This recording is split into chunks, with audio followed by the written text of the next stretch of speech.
저는 오늘 읽은 마태복음 16장 1절 말씀을 통해서 하늘로서 오는 표정이라는 제목으로 하나님의 말씀을 함께 나누도록 하겠습니다.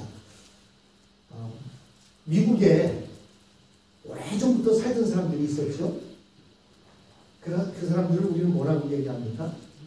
인디언이라고 이렇게 이야기합니다. 근데 이 인디언들은요, 자연의 여러 가지 상황들을 공부로 해서 일기를 예측하고 앞으로 되어질 일들을 예측하는 그런 일들이 많이 있었다고 합니다. 어떤 한 해에 이 인디언 노인이 한 농부에게 이야기하기를 올 겨울에는 분명히 좋지 않은 일이 일어날 것이다 라고 이렇게 이야기를 했답니다. 그래서 그 농부가 그 인디언 노인에게 물었습니다. 아니, 우리의 하루 앞도 알지 못하는데 어떻게 당신은 올 겨울에 좋지 않은 일이 일어날 것을 알 수가 있습니까? 라고 이렇게 물었다고 합니다. 그랬더니요, 지금 물속에 사는 비버라는 동물이 있는데 비버가 어떻게 생겼어요? 목사님 한번 보여주시오. 비버가 어디 있어요? 예, 이렇게 생겼습니다. 한국말로 말하면 뭐라고 그래요? 수달이라고 해요. 수달. 이 수달은요, 물속에서 물고기를 잡아먹으면서 집을 짓고 사는 그러한 동물입니다. 저것이 저수지에 구멍을 뚫어놓으면 그 구멍으로 인해서 저수지가 무너지는 경우도 있다고 합니다. 그런데 이 인디언 노인이 저 수달들의 행동을 보니까 저들이 집을 짓는데 집을 두툼하게 짓는다는 거예요. 평상시보다 집을 더 두껍게 지으라는 거예요. 그러므로 올 겨울에는 분명히 안 좋은 일이 있을 것이다. 안 좋은 일이 뭘까요? 무척 추울 거라는 거예요. 예년보다 무척 추울 것이다. 그래서 저 동물이 그 집을 두껍게 이렇게 짓는 것일 것이다 라고 이렇게 이야기를 했답니다. 그런데 아니나 다를까 그의 여름은 엄청나게 더웠는데 그의 겨울에는 무시무시한 눈폭풍이 불어서 많은 사람들과 그리고 사람들이 키우는 가축들이 얼어 죽었다고 합니다. 그러나 비버가 댐에서 집을 짓는 모습을 보고 경고를 받은 인디언들과 그리고 이 농부는 무시무시한 추위를 대비했기 때문에 무사히 넘길 수가 있었다고 합니다. 예수님 당시의 유대인들은 스스로 자신들을 볼 때 잘 믿는다고 생각하고 있었습니다. 그러나 예수님은 그런 유대인을 향해서 너희가 이 세대의 흐름을 전혀 보지 못한다라고 이렇게 책망하셨습니다. 그런데요, 진짜로 유대인들은 예수님을 십자가에 처형하고 그 후에 로마와 전쟁을 해서 모두가 죽거나 노예로 끌려가게 됩니다. AD 70년에 일어난 일입니다. 한때 그렇게 북적거리면서 자기들의 시대가 올 것이라고 기대했던 유대인들은 모두 비참하게 멸망하고 말았습니다. 우리 인간들은 우리의 미래나 세상의 미래에 대해서 전혀 알지 못합니다. 2018년 한 해가 이렇게 지나갈지 누가 알았겠습니까? 또 새롭게 맞이할 2019년도는 어떻게 진행될지 여러분 알 수 있습니까? 우리 인간들은 한 치 앞도 모르고 살아가고 있습니다. 왜 그렇습니까? 왜냐하면 미래는 하나님만이 결정하실 수 있기 때문입니다. 그러나 우리는 적어도 두 가지 사실은 알 수 있습니다. 하나는 세상의 미래나 우리의 미래는 성경대로 된다는 것입니다. 오늘 아침에도 내일까지 읽으면 요한계시록 마지막까지 있는데 요한계시록 22장 1절로 9절까지 읽었습니다. 요한계시록을 읽으면서 우리가 무엇을 생각하십니까? 모든 역사가 하나님의 말씀대로 되어지는구나 라고 하는 것을 우리가 알 수 있습니다. 즉 우리가 알 수 있는 두 가지 가운데 하나는 세상의 미래나 우리의 미래는 성경대로 된다는 사실입니다. 성경은 우리의 미래에 대하여 가장 확실하게 말할 수 있는 책입니다. 그리고 또 하나는 우리가 우리의 미래에 무엇이 기다리고 있는지 모르지만 지금의 믿음으로 우리의 미래를 헤쳐나갈 수 있다는 것입니다. 여러분의 믿음으로 미래를 헤쳐나갈 수 있습니다. 믿습니까? 네. 여러분이 믿는 대로 됩니다. 네. 오늘 본문에 보니까 바리새인과 사두개인들이 예수님에게 찾아와서 하늘로서 오는 표적을 구하고 있습니다. 이 바리새인과 사두개인들은 누굽니까? 바로 유대 사회를 대표하는 두 부류의 사람들이었습니다. 이들이 예수님을 찾아왔다는 것은 예수님 당시 유대 사회에 예수님이 얼마나 큰 영향력을 미치고 있었는지 알 수 있습니다. 여러분 우리나라 조선시대 때에 양반이 있었습니다. 그렇죠? 이 양반이라고 하는 것은 두 반이 있었다 이런 뜻이죠. 양반. 예. 근데 유대 사회에도 양반이 있었는데 그 양반이 누구라고요? 바리새인과 사두개인들이었습니다. 그랬더니 이 양반이 평민인 예수님을 찾아온 것입니다. 왜 찾아왔을까요? 무엇인가 예수님이 지금 그 사회에서 큰 영향력을 끼치고 있었기 때문에 그들이 예수님을 찾아온 것입니다. 그런데 이 바리새인과 사두개인들이 예수님을 찾아와서 뭐라고 말합니까?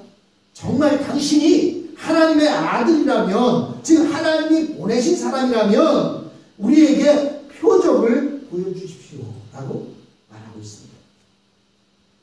여기서 또 우리는 두 가지 중요한 것을 발견할 수 있습니다. 첫째로는 바리새인과 사두개인들이 하나님으로부터 오는 능력을 믿고 있었다는 사실입니다. 다시 말해서 그들은 하나님의 능력을 부정하지 않았습니다. 둘째로는 그러나 그들은 하나님의 능력이 어떻게 나타나는지 알지 못했습니다. 좀 전에 말씀드린 대로 예수님 당시에 세계에 가장 영향력 있는 나라는 어디였을까요? 바로 로마라는 나라입니다. 오늘날 이 세상에서 세계에 가장 영향력 있는 나라가 어디죠? 바로 저와 여러분이 살고 있는 이 미국 땅입니다. 그래서요, 미국 땅에서 기침 한번 하면요, 저 다른 나라에서는 몸살을 앓습니다. 미국의 스탁이 떨어지잖아요. 그럼 전 세계 모든 스탁이 다 떨어집니다. 이렇게 미국이 지금 현재는 가장 영향력을 미치고 있지만 예수님 당시에 그 사회는 로마라고 하는 나라가 가장 영향력이 있었습니다. 팍스 로마나라에서 모든 평화는 로마로부터 시작된다 라고 말할 정도로 그렇게 영향력이 있었습니다. 그래서 로마 황제와 가까운 사람들이 큰 영향력을 행사했습니다. 여러분, 많은 정치인들이나 정치를 꿈꾸는 사람들 또는 경제인들이 대통령을 한번 만나면 가장 먼저 하는 일이 뭔지 아십니까? 악수를 하고 나서요, 만났다고 하는 사실을 알려야 되지 않습니까? 그래서 뭐예요? 기념사진을 찍는 거예요. 그리고 사진을 찍어서 자기 집에 가본처럼 딱 걸어놓습니다. 마찬가지로 로마 시대 때 로마 황제와 가장 가까웠던 사람들이 큰 영향력을 행사했습니다. 그래서 우리가 아는 대로 예수님 당시에 헤롯이라고 하는 왕이 있었는데 이 헤롯이라는 왕은 유대 사람이 아니었습니다. 에돔 사람이었습니다. 에돔 사람의 조상이 누굽니까? 바로 여러분이 잘 아는 대로 에서입니다. 에서의 자손, 즉 하나님이 선택한 선민 사상을 가지고 있는 야곱의 자손이 아닌 에서의 자손의 그 자손 가운데 하나가 헤롯인데 이 헤롯이 그 유대 나라의 왕으로 있었던 것입니다. 왜 그가 왕이 될 수 있었을까요? 그가 바로 로마와 결탁하고 로마 황제에게 영향력을 받는 사람이었기 때문입니다. 그래서 바리새인과 사두개인들은 로마와의 관계가 자기들의 형편에 가장 큰 영향력을 끼친다고 생각했습니다. 일제 시대 때에는 어떤 사람이 영향력이 제일 컸죠? 바로 일본 사람들 아닙니까? 그래서요, 그냥 일본 사람, 설교 시간에 놈이라는 말을 붙이면 안 되니까 일본 사람의 앞자리로 생각하던 사람들이 잘 먹고 잘 살았어요. 그래서 그들이 순사도 하고 경찰서장도 하고 그렇게 했지 않습니까? 마찬가지로 이 예수님 당시의 유대 땅에서는 그 로마 사람들과 잘 관계를 가져야 큰 영향력을 받는다라고 생각하던 시대였습니다.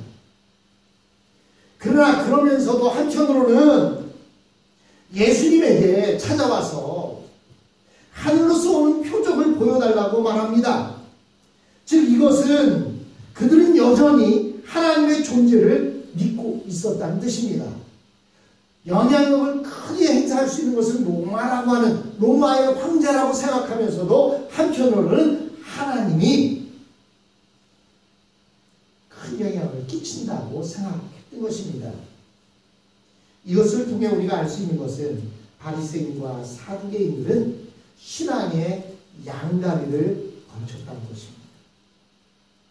한쪽 다리는 로마라고 하는 세력에 걸쳐 한쪽 다리는 하나님 앞에 걸쳐놓고 있었습니다. 그들은 세상적으로는 로마의 도움을 받으면서 다른 한쪽으로는 하나님이 자기들을 도와주시고 구원해 주시기를 바라고 있었던 것입니다. 그래서 유대 지도자들은 예수님께서 병자도 치료하시고 말씀도 전한다고 하니까 자기들에게 하나님으로부터 온 증거를 보여달라고 했던 것입니다. 이것은 어떤 의미에서는 꼭 나쁜 것만은 아닙니다. 즉 이 사람들은 한편으로는 예수님에 대하여 긍정적으로 생각하고 있었고 예수님이 기적을 보여주시면 자기들도 예수님을 믿으려고 하는 그러한 자세를 가지고 있었던 것입니다. 가끔 자녀들이 부모가 혼내고 그러면 자녀들이 무슨 생각을 해요? 저 여자가 우리 엄마 맞아? 엄마라면 어떻게 나한테 그럴 수가 있어? 여러분들도 어릴 때 그런 생각 안 하셨어요? 네? 우리 교인들은 그런 생각 하시는 분들이 없군요. 종종 저 다른 데 사시는 분들은 엄마가 혼내거나 그러면요 가끔 그런 생각해요. 생각만 하는 게 아니라요 어느 때는 엄마한테 딱 대들며 얘기하는 겁니다. 엄마가 내 엄마 맞아! 뭐 이렇게 속으로 웃는 분들이 계시는 거 보면 나도 그런 적 있었어 하시는 분 있는 것 같긴 합니다. 여러분 이 바리새인과 사두개인들은 예수님이 능력을 행하신 걸 보면서 생각하기를 그렇게 보는 것으로만이 아니라 정말 예수님이 하나님이 보내신 그 사람이 맞나? 이것을 보여주길 원한 것입니다. 물론 지금까지 병자를 고쳤고 또 많은 사람들을 먹였고 하는 모습을 들어 알지만 그들은 자신의 눈으로 직접 보지 않았기 때문에 찾아와서 예수님에게 말씀한 것입니다. 이때 우리 생각 같아서는 예수님께서 그래 나는 하나님이 보내신 구원자다. 내 능력을 한번 보아라 하고 그냥 능력을 팍 발휘하면 쉽게 믿을 것 같은데 여러분 엄마가 내 엄마 맞아? 그러면 엄마가 주섬주섬 막 찾아갖고 애 낳을 때 사진 찾아갖고 봐라 내가 이렇게 넣어놨어 이렇게 보여줍니까? 보통은 그게 안 보여줘요. 그냥 빙그레 웃어요. 왜 웃습니까? 네가 아무리 내 엄마 맞아 해도 너는 내 딸이야. 굳이 무슨 증거를 보여줘야 내 딸이 됩니까? 아니죠. 그렇기 때문에 그냥 빙그레 웃듯이 예수님도 그냥 기적을 좀 보여주면 좋을 텐데 그 유대 지도자들에게 기적을 보여주지 않았습니다. 오히려 예수님은 유대 지도자들에게 다음 주에 보겠지만 너희는 날씨는 기가 막히게 잘 맞추면서 시대의 흐름은 전혀 깨닫지 못한다고 책망하셨습니다. 사람들은 대개 정권을 가진 자가 모든 것을 결정한다고 생각하기 쉽습니다. 그러나 사실은 아무리 왕이나 대통령이라 하더라도 모든 것을 자기 마음대로 결정하지는 못합니다. 마음대로 결정했는데 갑자기 법원에서나 이런 데서 그게 아닙니다라고 이야기하면 할 수 없이 돌이켜야 됩니다. 사실 왕이나 대통령이라 하더라도 어느 때에는 원치 않는 전쟁에 휘말릴 때도 있고 어떤 때에는 생각지 못한 밀란이 일어나기도 합니다. 우리가 보기에는 모든 것을 왕이나 대통령이 결정하는 것 같지만 실제로는 하나님의 손이 모든 것을 결정하게 됩니다. 그래서 하나님께서는 어느 한 나라에 하나님께서 힘을 실어주시면 그 나라가 갑자기 부흥되고 하나님께서 입김을 부시면 정권이 갑자기 무너지고 맙니다. 예수님은 이것을 알고 계셨기 때문에 로마에 대해서 전혀 신경을 쓰지도 않으셨습니다. 우리도 마찬가지입니다. 미래의 모든 것은 강대국의 손에 달린 것도 아니고 정권을 잡은 자의 손에 달린 것도 아닙니다. 미래의 모든 것은 우리 아버지의 손에 달렸기 때문에 우리는 미래에 대하여 너무 지나치게 걱정할 필요가 없습니다. 2019년 기대는 되지만 사실 달력을 만들어 놓았기 때문에 그렇게 되는 것이지 여전히 자고 일어나는 그날이 그날입니다.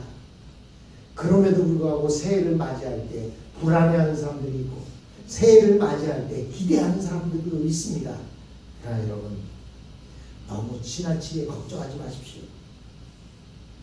우리의 아버지 되시는 하나님께서 모든 우주 만물의 질서를 이끌어 가시기 때문입니다. 여러분 모세는요 이스라엘 장로들 앞에 가서 말씀을 받고 가서는 그의 앞에서 지팡이가 뱀이 되는 기적을 행했습니다. 엘리야는 하늘에서 불이 내리는 기적을 행했습니다. 그런데 중요한 것은 왜 이런 하나님의 종들이 기적을 행해야만 했느냐는 것입니다.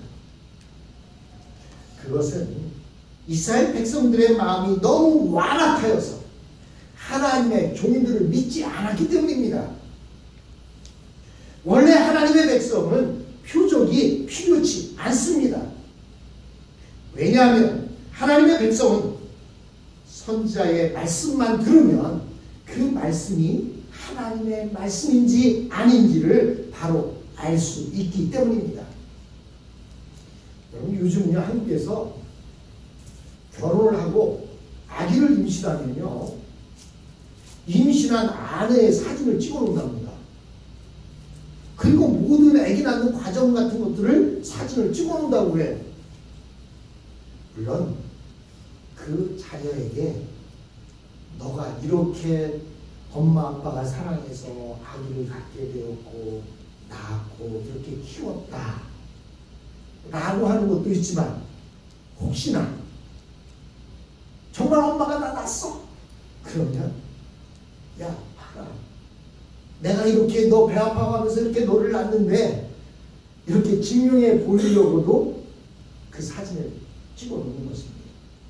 이스라엘 백성들이 완악한 마음이 있다 보니까 하나님이 보낸 하나님의 사람 모세가 가서 하나님이 나를 이렇게 보냈다, 내 백성을 가나안 땅으로 인도하라고 나를 보냈다고 이야기해도 이스라엘의 장로들이 믿질 않는 겁니다. 그래서 그 장로들 앞에서 지팡이를 던져서 그 지팡이가 뱀이 되게 만들었던 것입니다. 그러나 여러분, 어린 갓난아이가요 막 울고 보탤 때 아빠들이 얼굴 달래면요 애들이 잘 안 자요. 근데요 엄마가 그 아이를 가슴에 딱 안고 손을 토닥토닥거리면서 조그마한 목소리로 자장을 불러주면 아이가 편안한 얼굴이어서 잠에 듭니다. 왜 그럴까요? 엄마의 심장 소리가, 엄마의 목소리를 그 아기가 알기 때문입니다. 여러분, 그렇기 때문에 엄마들이 자녀들에게 내가 네 엄마야 라고 하는 새로운 증거를 보여줄 필요가 전혀 없습니다. 엄마의 목소리만 들려줘도 자녀는 알기 때문입니다. 여러분 기억나지 않아요? 학교 갔다 집에 오면서 알라 하고 막 집 안으로 내가 우등상을 받아갖고 뛰어들어가는데 엄마가 안에서 응 준영아 학교 잘 다녀왔어? 준영이는 바로 제 이름입니다. 그러면 그 말 한마디에 너무나 기분이 좋은 거예요. 그런데 상장을 보고 막 떠들면서 엄마 나왔어 하는데 아무 소리가 안 들려요. 그때 기분이 어떤지 아십니까? 아세요? 저만 아는 사람들이 다 아는 것 같아요. 여러분, 이제부터 모든 것은 그냥 엄마라고 하는 그 엄마의 목소리만 들으면 행복해지고 편안해지는 것은 엄마가 나머지는 다 해결해 주기 때문입니다. 졸리다고 잠투정하면 엄마가 재워줍니다. 배고프다고 물어대면 엄마가 젖을 물어줍니다. 엉덩이가 축축하다고 물어대면 엄마는 어떻게 어릴 때 기가 막히게 가는지, 걔 아마 똥 싸서 그럴 거예요. 규정이 갈아주세요. 아빠는 전 잘 몰라요. 제가 왜 엄마. 요즘은 아빠들도 엄마처럼 잘 아기들 키우기 때문에 요즘 한명이 잘 안 와요? 잘 못 와요? 마찬가지로 이스라엘 백성들도 하나님의 음성을 듣지 못하면 방황을 합니다. 그러나 일단 하나님의 음성이 들리면 마음속에 깊은 확신이 생기고 자신감이 생깁니다. 그래서 그 이상의 표적이 필요치 않는 것입니다. 하나님의 말씀은 마치 반석을 쳐서 부수는 불방망이와 같습니다. 거기에 비해 인간의 말은 가려운 데를 긁어주는 정도밖에 되지 않습니다. 그래서 바리새인이나 사두개인들은 정상적으로라면 예수님의 말씀을 듣고도 바로 이분이 하나님의 아들이다, 즉 하나님이 보내신 분이라는 사실을 알 수 있어야 합니다. 그러나 이들은 표적을 구했는데 이것은 믿음이 전혀 없어서 하나님의 말씀을 받아들이지 못하고 예수님을 시험하려고 한 것입니다. 더욱이 표적이라고 하는 것은 하나님이 보내신 종들에게만 필요한 것입니다. 왜냐하면 주인은 표적이 필요치 않기 때문입니다. 포스터 하나를 올려놨는데요. 한번 잠깐 포스터 하나 볼까요? 예, 포스터가 어디 사라졌나 봐요. 예, 저 포스터입니다.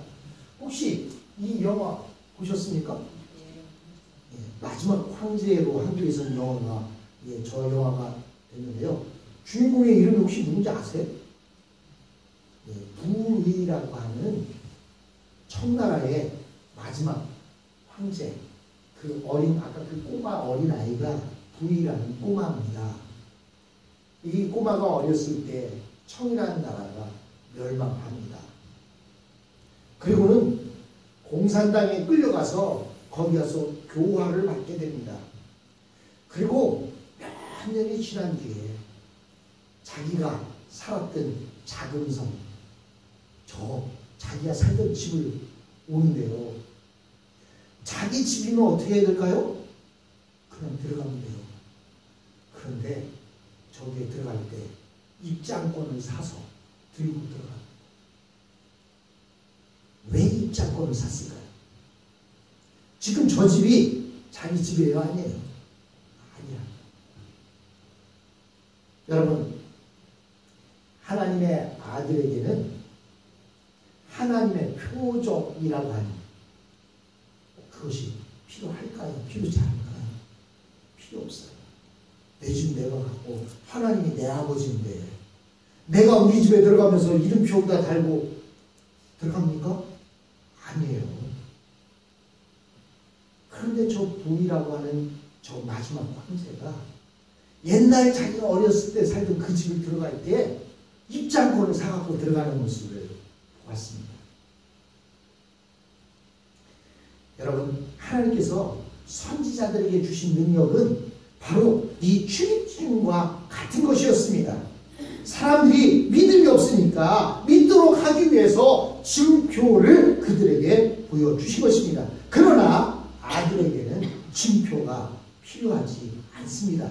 왜냐하면 아들을 믿지 않으면 바로 멸망하기 때문입니다.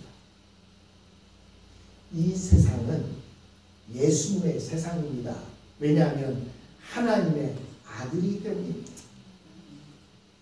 그러나 사람들은 자기 멋대로 자기 세상이라고 생각하기 때문에 예수님에게 입장료를 내라고 요구하고 있는 것입니다. 즉 입장료로 표적을 보여달라고 요구했던 것입니다. 이 세상이 아무리 날고 긴다고 해도 하나님의 손에서 벗어날 수 없습니다. 그래서 사람들이 멸망하지 않는 방법은 오직 단 한 가지, 아들을 붙드는 것입니다. 아들이 이 세상에 오셨을 때 그를 붙잡고 늘어지면 살 수 있습니다. 왜냐하면 바로 이 아들이 하나님 나라의 실권을 가지고 있기 때문입니다. 나중에 사람들이 땅을 치면서 크게 후회하는 것이 바로 이 아들을 우습게 알았다는 것입니다. 특히 하나님의 종들이 바른 말씀을 전하면 회개의 역사가 일어나고 사람들이 변하는데 이것이 가장 중요한 표적이 되는 것입니다. 특별하게 우리는 하나님이 나를 얼마나 사랑하나 표적을 보여주길 원할 때가 있습니다. 그러나 여러분, 지금 여러분이 살아있다는 것 그 자체만도 여러분이 하나님을 사랑하신다는 증거입니다. 올 한 해에도요, 이 미국 땅에는 얼마나 많은 총기 사고가 있었습니까? 많은 사람들이 영민도 모르고 영화를 보다가 총에 맞아 죽습니다. 어떤 사람은 학교에 가서 공부하다가 난데없이 총알이 날라와서 그 총에 맞아 죽습니다. 어떤 사람은 나는 잘 운전하고 가고 있는데 술 취한 다른 사람이 와서 들여받아서 사고가 나서 죽습니다. 여러분, 그렇게 영문도 모른 채 수많은 사람들이 죽어가고 있는데 오늘 이 시간 여러분이 이렇게 건강하다는 것, 이렇게 주님 앞에 예배드린다는 것, 그것이 바로 하나님이 여러분을 사랑하신다는 증거입니다. 어떤 사람은요, 교통사고가 나서 차가 바짝 찌그러졌는데 자기는 죽지 않고 살았다고 하나님 감사합니다. 여러분 그거보다 더 감사한 것은 사고 안 나고 한 해 동안 사는 것이 더 감사한 겁니다. 사고 난 속에서 살아남은 것보다 사고 나지 않고 건강한 것이 더 감사한 일 아닙니까? 근데 사고 나서 살아난 사람은 감사하고 있는데 사고 안 난 사람은 감사할 줄 몰라요. 여러분 2019년도 사고 나서 그 사고 속에서 살아서 감사할 것입니까? 아니면 사고 안 나고 이렇게 평안하게 살아가는 것으로 감사할 것입니까? 여러분 무엇을 감사할 것입니까? 여러분이 이렇게 살아있다는 것, 사고 가운데서 사고 안 나고 이렇게 편안한 삶을 살고 있다는 것, 그것이 하나님이 여러분을 사랑한다는 바로 가장 큰 표적입니다. 그러나 바리새인과 사두개인들은 예수님을 믿고 회개의 역사가 일어난 현장에 있으면서도 그 사실을 알지 못했고 하나님의 말씀을 믿지 못했고 그로 인해 하늘로부터 오는 표적을 지금 보여달라고 청하고 있는 것입니다.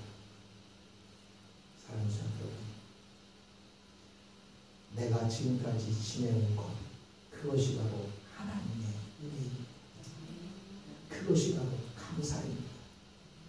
2019년도에 평범한 것 같지만 아무 사고 없이 평범한 삶을 살아가는 그 모습을 볼 때 하나님 나를 이렇게 사랑하시는군요. 이렇게 감사의 기도를 올릴 수 있는 2019년도가 되었으면 합니다. 여러분 사고 가운데 구해달라고 기도하지 마시고 사고 안 나게 해달라고 기도하십시오.